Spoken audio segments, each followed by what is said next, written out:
శ్రీ మహాగణాధిపతయే నమః. శ్రీ మహాసరస్వత్యై నమః. శ్రీ గురుభ్యో నమః. శ్రీ లలితా మహాత్రిపుర సుందరి పరాభట్టారికాయై నమః. మనం 2026 జూన్ నెలలో ఉన్నటువంటి ద్వాదశ రాశుల యొక్క ఫలితాంశాలలో భాగంగా కన్యా రాశి వారికి ఉన్నటువంటి రాశి ఫలాలు చెప్పుకుందాం. ముందుగా ఈ రాశి అధిపతి అయినటువంటి బుధుడు శుభస్థానంలో సంచారం ఈ మాసమంతా కూడా దశమ ఏకాదశ స్థానంలో సంచారం అంతా ఉంటుంది కాబట్టి మంచి అద్భుతమైనటువంటి సంచారంగా మనం చెప్పుకోవచ్చు. చేసేటటువంటి పనులలో మంచి ఫలితాలు, తద్వారా మంచి కీర్తి ప్రతిష్టలు పొందేటటువంటి అవకాశం, ఈ రకంగా మంచి ఫలితాలు. వీరికి చతుర్థ భావాధిపతి, చతుర్థ సప్తమాధిపతి వచ్చి ఉచ్చస్థానంలో ఏకాదశంలో ఉండడం చాలా అద్భుతమైనటువంటి గ్రహ సంచారం. బృహస్పతి విద్యా సంబంధమైనటువంటి విషయాలలో కానీ, భూగృహ సంబంధమైనటువంటి వ్యాపారస్తులకు కానీ మంచి లాభదాయకమైనటువంటి విషయం. వివాహ ప్రయత్నాలు చేసేటటువంటి వారికి సత్ఫలితాలు వచ్చేటటువంటి అవకాశం. కాకపోతే సప్తమ స్థానంలో శని యొక్క సంచారం కాబట్టి చేసేటటువంటి పనులు కాస్త నిదానంగా ఉండేటటువంటి అవకాశం ఉంటుంది. కాబట్టి వీరు ఇంకా ఏంటంటే కాస్త వివాదాలకి వెళ్లకుండా జాగ్రత్తగా నోరు అదుపులో పెట్టుకొని ఉన్నటువంటి పరిస్థితులు, చేసేటటువంటి పనులలో ఇబ్బందులు రాకుండా ఉండి ఎట్లాంటి వివాదాలు కాకుండా ఉండాలి అంటే కాస్త ఓపికగా ఉండడం అవసరం. ఈ రకంగా ఏదైనా వివాదాలు సంభవించి అంటే అనవసరమైనటువంటి గొడవలు కలిగేటటువంటి పరిస్థితే ఉంటే కనుక ఈ నెలంతా కూడా చక్కగా సుబ్రహ్మణ్య స్వామికి సంబంధించిన ఆరాధన చేయడం, ప్రతి మంగళవారం సుబ్రహ్మణ్య స్వామి దర్శనాలు చేసుకోవడం చాలా మంచి ఫలితాన్ని ఇస్తుంది. కాకపోతే వీరు చేసేటటువంటి పనులలో కూడా చక్కటి దిగ్విజయాన్ని సాధించేటటువంటి అవకాశం కూడా ఉంది. అట్లాంటి గ్రహస్థితి కూడా ఉంది అద్భుతంగా. ఇంకా ఏంటి అంటే ద్వితీయ భాగ్యాధిపతి అయినటువంటి శుక్రుడు ఈ మాసమంతా కూడా అద్భుతమైనటువంటి శుభస్థానాలను సంచారం కాబట్టి మంచి కుటుంబ సౌఖ్యం, ఆర్థికపరమైనటువంటి ధనలాభం, ఇంకా ఏంటి అంటే విశేషమైనటువంటి పుణ్యకార్యాలలో పాల్గొనడం, విశేషమైనటువంటి క్షేత్రాలకు వెళ్ళి విశేషమైనటువంటి దైవ దర్శనాలన్నీ కూడా చేసుకోవడం, ఇట్లాంటివన్నీ కూడా సంభవించే పరిస్థితి కూడా ఉంది. రవి యొక్క సంచారం ఈ మాసంలో 17వ తేదీ నుంచి కాస్త అనుకూలంగా ఉంటుంది కాబట్టి ఈ 17వ తేదీ వరకు కూడా కాస్త విదేశాలకు చేసేటటువంటి వెళ్ళేటటువంటి ప్రయత్నాలు కానీ, విదేశాలకు సంబంధించినటువంటి ఉద్యోగ ప్రయత్నాలు కానీ, విదేశాలలో చదువుకోవాలి అనేటటువంటి వాళ్ళకి కూడా కాస్త కొంత చికాకులు ఉన్నప్పటికీ కూడా 17వ తేదీ తర్వాత నుంచి అనుకూలమైనటువంటి రోజులు కాబట్టి 17వ తేదీ తర్వాత నిర్ణయం చేసుకోవడం, ప్రయాణాలకి ప్రయత్నం చేయడం మంచి ఫలితాన్ని ఇస్తుంది. అంతలోపు గనక ప్రయత్నం చేయాల్సినటువంటి ఖచ్చితమైనటువంటి అవసరం వస్తే ఆ రోజు వరకు అంటే 17వ తేదీ వరకు కూడా ప్రతిరోజు ఆదిత్య హృదయం పారాయణం చేయడం ద్వారా మంచి ఫలితాలు పొందేటటువంటి అవకాశం ఉంటుంది.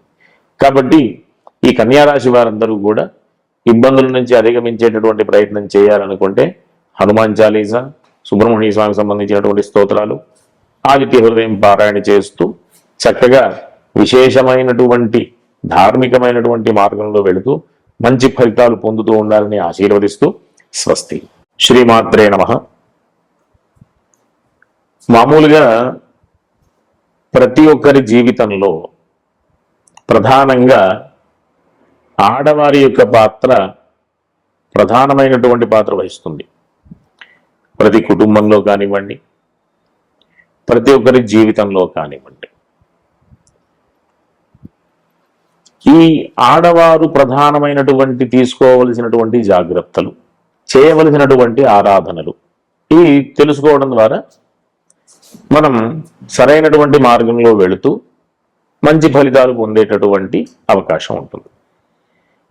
కాబట్టి మనం సహజంగా సహజ రాశి చక్రంలో కుటుంబ స్థానానికి, కళత్ర స్థానానికి అంటే వివాహ స్థానానికి సంబంధించినటువంటి ప్రధానమైనటువంటి విషయం ఏంటి అంటే ప్రతి ఒక్కరికి కూడా వివాహం దగ్గరకు వచ్చేసరికి ఒక కుటుంబంలోంచి ఇంకో కుటుంబంలోకి వెళ్ళేటటువంటి పరిస్థితి ఆడవారిది. కాబట్టి బాధ్యత ఎక్కువ అవుతుంది.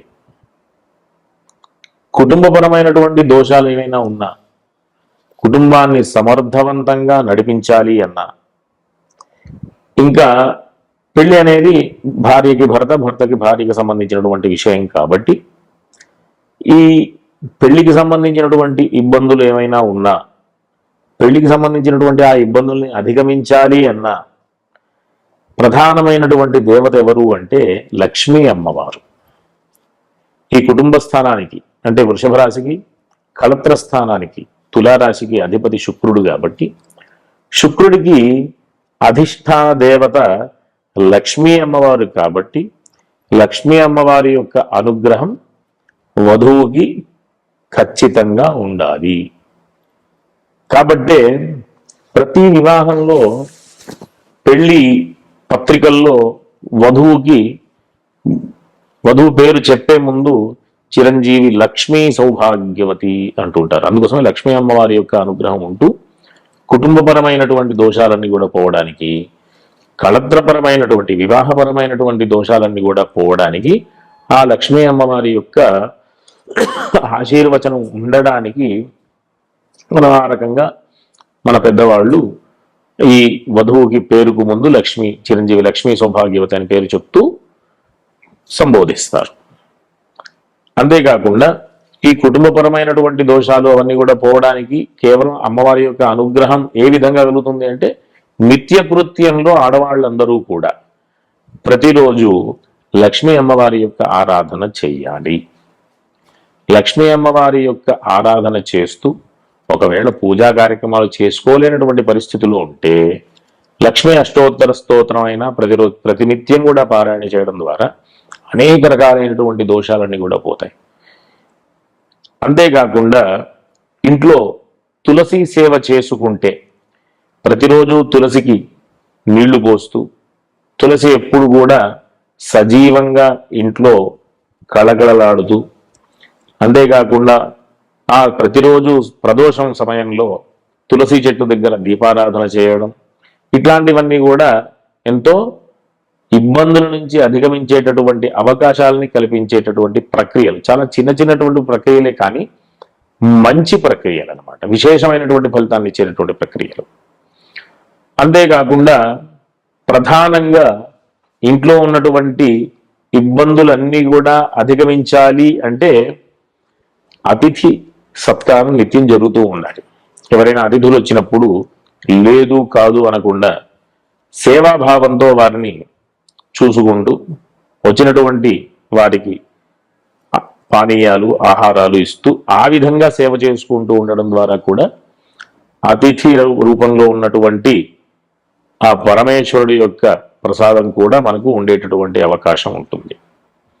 కాబట్టి ప్రతి ఒక్కరూ కూడా సామరస్యంగా ఉంటూ చక్కటి ఫలితాలు పొందాలి అంటే లక్ష్మీ అమ్మవారి యొక్క ఆరాధన, తులసి సేవ, అతిథి సేవ, ఈ మూడు చక్కగా ప్రతి ఇంట్లో కూడా జరిగేటటువంటి ప్రయత్నం చేయాలి. ఈ రకంగా కేవలం లక్ష్మి అంటే ధనమే కాదు, లక్ష్మి అంటే జ్ఞానం అని అర్థం. కాబట్టి ఆ లక్ష్మీ అమ్మవారి యొక్క ఆశీర్వచనం వల్ల ప్రతి ఒక్కరూ కూడా విశేషమైనటువంటి ఫలితాలు పొందుతూ అన్ని రకాలైనటువంటి ఇబ్బందుల నుంచి అధిగమిస్తూ ఈ కుటుంబ స్థానం, కళత్ర స్థానం చెప్పాను కదా, అవి రెండు మారక స్థానాలు కూడా. అంటే అపమృత్యు దోషాలన్నీ కూడా పోతూ చక్కగా ఆయుర్దాయం పెంచుకుంటూ ప్రతినిత్యం కూడా సేవాభావంతో అతిథి సేవ చేసుకుంటూ, తులసి సేవ చేసుకుంటూ, లక్ష్మీ అమ్మవారి యొక్క ఆరాధన చేస్తూ ప్రతినిత్యం కూడా దేవతా ఆరాధన మార్గంలో ఉంటూ అందరూ కూడా సత్ఫలితాలు పొందాలని ఆశిస్తూ స్వస్తి.